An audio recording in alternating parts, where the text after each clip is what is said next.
curiosamente acá hay un detalle que vos marcaste, me parece muy interesante, porque fíjate que hoy en día quienes nos están imponiendo esto tienen todos los medios de comunicación, de difusión masiva en su poder, para bombardearte si quieren con lo que se les ocurra, pero qué curioso que molesta cuando personas como nosotros, que somos Juan Pérez,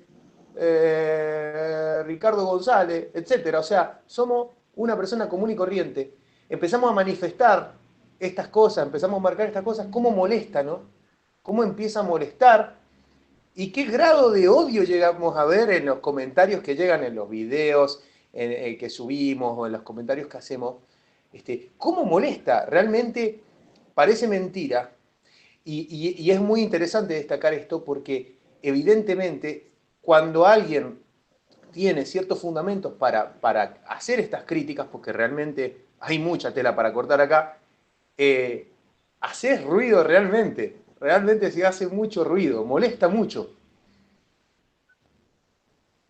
Totalmente. Yo creo que la verdad duele y a muchos les afecta escuchar la verdad de manera contundente, como tenemos la suerte y la bendición de poder hacerlo nosotros, porque creo que nos ha tocado este camino. Yo siento que no nos han dejado otra alternativa.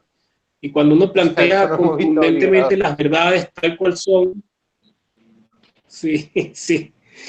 Yo creo que la gente se siente un poco atacada en el sentido de que a lo mejor por ahí, como decimos en Venezuela, la gente tiene su corazoncito reggaetonero en algunos casos y se sienten ofendidos por algunas posiciones que nosotros podemos tener. A mí me gusta poner el ejemplo de la comida chatarra. Una persona puede tener un estilo de Sí, vida sibarita y comer platos ultra lujosos y al mismo tiempo también comer golosinas de vez en cuando. No pasa nada. El problema se exacto. presenta cuando hay una imposición, y yo lo he mencionado, Moro, mucho en mis videos, que esa imposición viene porque tiene grandes fuerzas económicas detrás que respaldan esa enorme difusión que tienen estos géneros y hacen un profundo daño social, que ya al vernos nosotros inmersos en ese daño social tan terrible que se está perpetrando contra la gente, nosotros si nos quedamos callados seríamos de alguna manera cómplices. Yo lo sentí así, porque yo al principio no hablaba, no decía la palabra reggaetón ni la palabra trap, ni por equivocación. Y después me di cuenta que mientras más visibilidad tenía, más responsabilidad acarreaba el hecho de que yo me manifestara y dijera lo que creía al respecto, porque si callamos, Moro, estamos siendo de alguna manera cómplices. Así que creo que nuestra labor, como es útil y como es capaz de hacer que la gente abra los ojos, por eso es atacada al mismo tiempo. Yo creo que de ahí vienen los comentarios de odio, de ver que podemos hacer algo realmente bueno a favor de lo que vale la pena. Y hay gente que no le gusta eso, hay gente que le gustaría que nos llenáramos con la energía negativa que tienen estas modas y que dejáramos todo como está, pero creo que, como ya dije, nos vimos obligados a actuar y creo, y lo digo con mucha conciencia, creo que lo estamos haciendo bien, Moro. Sí, yo creo que sí, y creo que eh, en algún punto el verse obligado a hacerlo, porque uno, mira, yo la verdad que yo nunca me imaginé que por ahí vamos a empezar a tocar estos temas, ¿viste? Y uno al principio le tiene respeto a ciertos temas porque sabes que te vas a cargar a muchísima gente en contra, porque es obvio. O sea, hay mucha gente que no está dispuesta, como vos decís, la verdad duele, hay mucha gente que no está dispuesta a escuchar verdades. Entonces nos cargamos muchos en contra, pero, pero al mismo tiempo ves que empezás a encarar un rol que hace falta, porque detrás nuestro empieza a aparecer un montón de gente que también está de acuerdo con esto y que tampoco está dispuesta a aceptar las cosas como las están planteando. Mirá, o sea, yo siempre hablo de esto y la verdad que hay varias cosas que hasta dan risa, que nos están pasando, que es como que se nos trata de intolerantes. Yo hablé hace poquito de eso en un video. Se nos trata de intolerantes como como si no respetáramos los gustos ajenos. Y vos estabas mencionando lo de la comida chatarra. Y, y claro, si vos ves a alguien que come comida chatarra, vos podés decirle o no, por respeto tal vez le decís, no, mirá, no le decís nada sobre su alimentación, pero esa persona que esté comiendo comida chatarra no hace que vos la consumas, digamos. No es algo que te invade. La contaminación con música o con ruido, en este caso, es realmente invasiva. Es una cosa invasiva, donde no pueden esperar que la gente se quede callada ante, una, ante un ataque, en muchos casos como este. Porque muchos dirán, qué exagerado, decís ataque. Ese es ataque. Porque hay gente que no tiene, o sea, que no le importa, hay gente que este tema no le importa, no le interesa, está bien, cada uno puede darle la importancia que quiera, pero la música es cultura, y si vos tapás la cultura con algo que realmente no podría ni siquiera considerarse arte, tal vez sea una cultura, tal vez el reggaetón, el trap, como están concebidos, podemos decir que es cultura, porque cultura puede ser cualquier actividad que hace el ser humano, ¿no? Pero ya decir que es arte, que es música, ya son palabras mayores, ¿no? Entonces, creo que no pueden esperar que, mucho menos nosotros que somos músicos, nos quedemos callados ante una situación como esa, ¿no? Totalmente de acuerdo. Nosotros hacemos algo más porque no solo criticamos argumentando, sino que al mismo tiempo ofrecemos alternativas con nuestra música, que la creamos nosotros mismos. Por ejemplo, yo en el canal los últimos meses me he dado la tarea de promocionar bandas, me envían trabajos musicales y yo los promociono en mis redes, en el canal, y le hago saber a la gente que hay afuera gente haciendo música y que es música que nos puede llegar a gustar. A mí me gusta mucho un planteamiento que dice que a la gente no solo hay que darle lo que quiere, sino también lo que necesita. Volvemos con el ejemplo de la comida chatarra. Si nosotros a un niño, yo tengo muchos sobrinos, por ejemplo, y yo sé que si yo les ofrezco comer solo golosinas, ellos van a aceptar eso porque les gusta. Pero en algún momento tengo que decirles que hay algo distinto, tengo que ofrecerles lo que necesitan, y más temprano que tarde lo terminan agradeciendo. Te pongo el ejemplo de mi sobrino, que yo hice un video hace unos meses que fue muy controversial porque lo titulé "A mi sobrino le gusta el trap", y Sí. bueno, eso generó mucha controversia, y yo mismo con mi sobrino nos reíamos por toda la polémica que se generó al respecto. Pero fíjate que yo nunca, Moro, nunca, y a la gente que nos escucha, nunca le dije que dejara de escuchar eso. Simplemente me encargué de ofrecerle otras alternativas, otras opciones, y hoy puedo decir con felicidad que él por sí mismo fue agarrándole el gusto a las opciones, a las alternativas que yo le planteaba, y en estos días me dijo, tío, ya no me gusta el trap.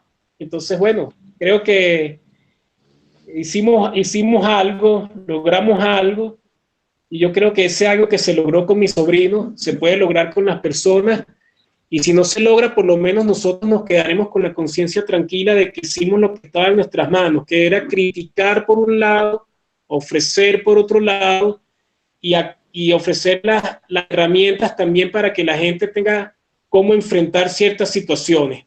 Habrá gente, como siempre digo, hay gente que no tiene remedio, pero nosotros tenemos que trabajar por la gente que sí tiene remedio. Y hay gente que desde que nace, porque el reggaetón ya tiene, no sé, 15 años sonando, hay gente que no ha escuchado otra cosa distinta, hay gente que no ha escuchado una música que tenga 4 acordes, y yo los he visto reaccionar bien, porque yo he tenido muchísimos alumnos, y yo me encargo de ponerles música de esa que inspira, esa música llena de buena energía, y suele dar buenos resultados. Es muy poco los casos en los cuales me lo rechazan totalmente un ofrecimiento de buena música.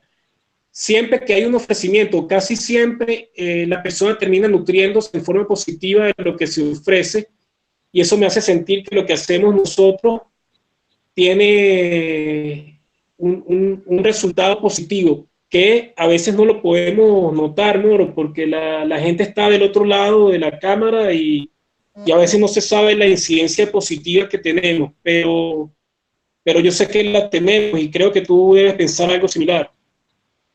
Sí, sí, la verdad es que recuerdo una conversación que tuvimos antes de que apenas empezamos a conversar nosotros, de que respecto de hacer un directo y todo esto, y que estábamos hablando justamente de que teníamos demasiado en común en nuestro pensamiento, entonces era muy difícil hacer un debate, ¿no? Una contraposición de ideas, porque realmente yo siento que tenemos una sintonía muy grande en cuanto a cómo vemos las cosas, cómo vemos la música, tanto como arte, tanto como expresión, y las cosas que pasan en torno a la música, todo lo que se está generando en torno a la música, no solamente como movimiento artístico, sino también como negocio y un montón de cosas que están pasando en la música, la visión es muy similar. Y no creo que sea por ninguna cosa ideológica, simplemente es por una cosa de sentido común. Creo que cuando vos empezás a tomar un poquito de sentido común, empezás a ver las cosas de esta manera, o sea, no es casualidad. Y fíjate vos que mucha gente se piensa que uno es como una especie de contra, es más, a vos te deben llegar muchos comentarios así del tipo como que somos una especie, como dicen acá en Argentina, de viejos chotos, que, viste, los viejos que, por ejemplo, les gustaba, no sé, el tango, entonces cuando apareció el rock, decían, pero eso es puro ruido, y esa guitarra que no se entiende, que la enchufan y que con la distorsión, y que esos tachos le dieron a la batería, ¿viste? Y que cosas así, por ejemplo. Y digo, me llama la atención que gente que le gusta el trap o el reggaetón hace esa comparación como si el rock fuera el tango y el reggaetón fuera el rock, lo cual no jamás podrías hacer una comparación así, ¿viste? Entonces yo creo que, ¿por qué vuelvo a esto? Hay un grado de sentido común que nos une, en el sentido de que nosotros decimos esto desde nuestro lugar de músicos, desde una persona que sabe lo que es interesarse por un instrumento musical, aprender a tocarlo, que no es cualquier cosa, que no es cualquier cosa. Acá hay mucha gente que nos está viendo que tocan algún instrumento y saben lo que es. Algunos que no, tal vez, pero tienen conocidos o escuchan buena música y saben lo que realmente, o tal vez han intentado alguna vez tocar un instrumento y saben lo difícil que es, saben lo que es por medio del instrumento interesarte por ciertos géneros musicales que nunca pensaste que te iba a interesar. Yo, por ejemplo, en mi caso, a mí siempre me gustó el hard rock y el metal, y cuando empecé a tocar la guitarra, me interesé muchísimo por el blues, por una cosa natural, no, obviamente, porque pues, agarras una guitarra y es muy natural que te pueda interesar un género tan guitarrístico como es el blues, ¿no es cierto? Entonces, quien agarra una guitarra eléctrica, digamos, es muy fácil que se pueda interesar por géneros como el blues, como el jazz, por ejemplo. Entonces, creo que lo que nos une también es eso, el sentido común. Y desde ahí hablamos, desde el sentido común y desde el lugar de músico. No desde el lugar de alguien resentido, de alguien que no le gusta el cambio, porque nos ponen hay mucha gente que nos pone en esa situación, como te digo, así como de viejos chotos, que no aceptamos el cambio y que no aceptamos la evolución de la música. Bueno, ¿qué se puede decir ante eso? Has abierto un poco el abanico de todas las atrocidades que me ha tocado escuchar y tener que responder en algunos casos. Efectivamente, la falacia siempre está presente cuando se intenta hacer una especie de analogía entre lo que pasó con el tango y el rock que tú mencionas y poner en el mismo lugar al rock y al trap. Es una locura total. Al mismo Sí, tiempo, total. llamarlo evolución. Llamarlo evolución es una aberración total. Sí, Sí, vaya que sí. yo voy a ser bastante directo acá. Sé que me voy a ganar enemigos con lo que voy a decir, pero bueno, tampoco me metí en Adelante. esto para caerle bien a todo el mundo. Yo creo que cuando una persona tiene las capacidades y las aptitudes para tocar un instrumento musical, se olvida de la basura del trap y del reggaetón. Eso creo. Sí, sí, sí, sí, sí.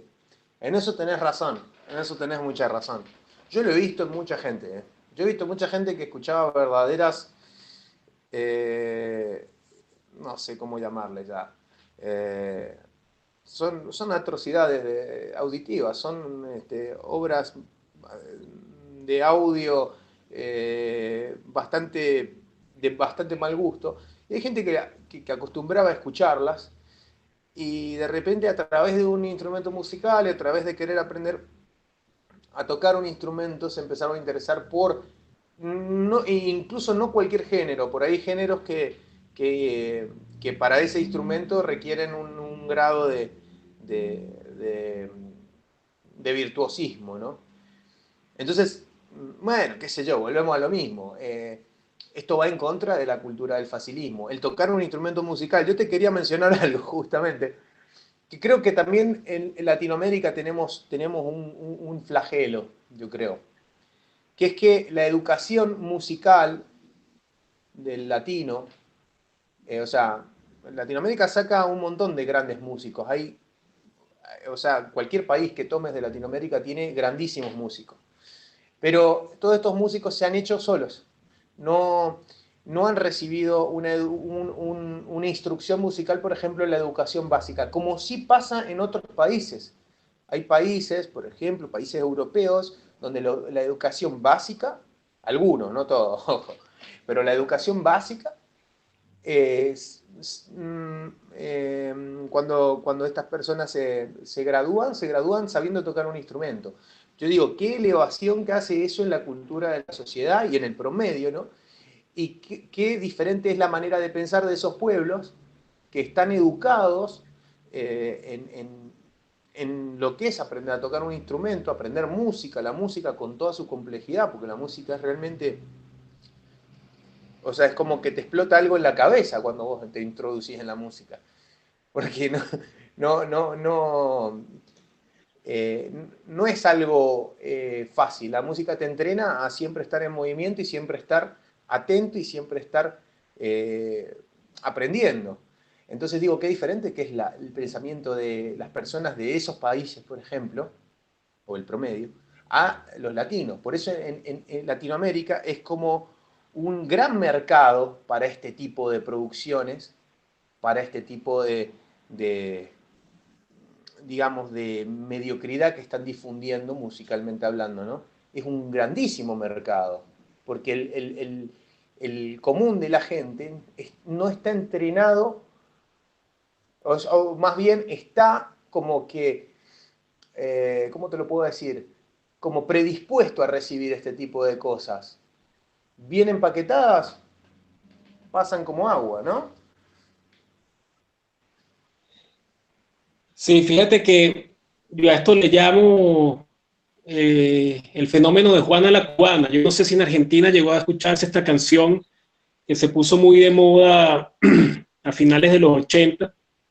Es una canción en un merengue muy pegajoso. Ojo, ojo, nada que ver con el reggaetón y con el trap. Aquella cosa tenía instrumentos, tenía un piano, tenía bajo, tenía teclado, percusión. Pero bueno, a la gente le gustaba mucho Juana la Cubana y se puso de moda el baile de Juana la Cubana. Y Sí, sí, resulta lo recuerdo. que, por lo menos acá, lo recuerda. Bueno, la audiencia lo tiene que recordar también, salvo que sean muy, muy jóvenes, van a recordar el fenómeno de Juana la Cubana, que hacía ver pequeño que pasaría después con la Macarena y hacer eje. Juana la Cubana fue una revolución y resulta que dio pie para que yo le pusiera el calificativo al continente de Juana la Cubana. Nosotros vivimos en el continente de Juana la Cubana, en el cual todo está relacionado. Sí, y ojo, Sí, nada que ver con algo contra los cubanos, es por el nombre de la canción, obviamente. Juana la Cubana lo bailaba todo el mundo y daba pie a fenómenos nefastos como por ejemplo, hace muchos años yo estaba con mis hermanos revisando una mezcla de una canción que habíamos terminado y estábamos con una primita mía que para el momento tendría 9, 10 años. Y ella escucha la canción, una canción en nuestro estilo, que es un estilo como decir Johnny, no sé, Toto, poco de Van Halen, o sea, era rock. Y ella se queda escuchando la canción, nosotros no estábamos poniéndole mucha atención, cuando se acaba la canción, se nos queda mirando y nos dice, ¿cómo se baila eso? nos, dejó, nos dejó totalmente ponchados, porque ella dice, ¿cómo se baila eso? Y entonces pone cara y pone el cuerpo todo tieso, como imitando cómo se bailaría lo que nosotros haríamos. Ese pequeño comentario de esa niñita que estaba accidentalmente presenciando nuestra revisión de mezcla, nos hizo ver que efectivamente estábamos en el país, en el continente de Juana la Cubana, y que si lo que nosotros hacíamos no era bailable, tenía poca oportunidad de tener éxito. Pero al mismo tiempo, quiero decir que acá han habido fenómenos que demuestran algo como mínimo raro. Acá todo lo bailable tiene éxito, pero Sí. para acá cuando vino Van Halen en los 80, cuando vino King en los 80, cuando después vino Aerosmith en 2009, vino Kiss, todos esos conciertos, todos estuvieron full de gente, totalmente repletos de gente. Sí. Sí, Yo sí. pienso, bueno, ni hablar cuando vino Bon Jovi, por ejemplo, yo pienso, Moro, que ahí hay algo, porque sí, o sea, la gente sí les gusta el reggaetón, sí, está bien, les gusta el trap, pero cuando llega un grande, cuando llega un consagrado, no sé, los Rolling Stones, algo pasa y la verdad termina imponiendo. O sea, él está, por ejemplo, lo dije en un video, salió Guns de gira hace un tiempo y duplicó, triplicó a Justin Bieber, Shakira, no sé, cualquiera, sin ofender a nadie, ¿no? Pero a los que Lo que parece que pasa son es que los... ahí es donde vos ves las... Vino con... Claro, Sí. sí, tenemos un poco de ley. Lo que pasa es que ahí es donde vos ves las patas de la mentira, ¿no? De la mentira de que esa es la música que le gusta a la gente.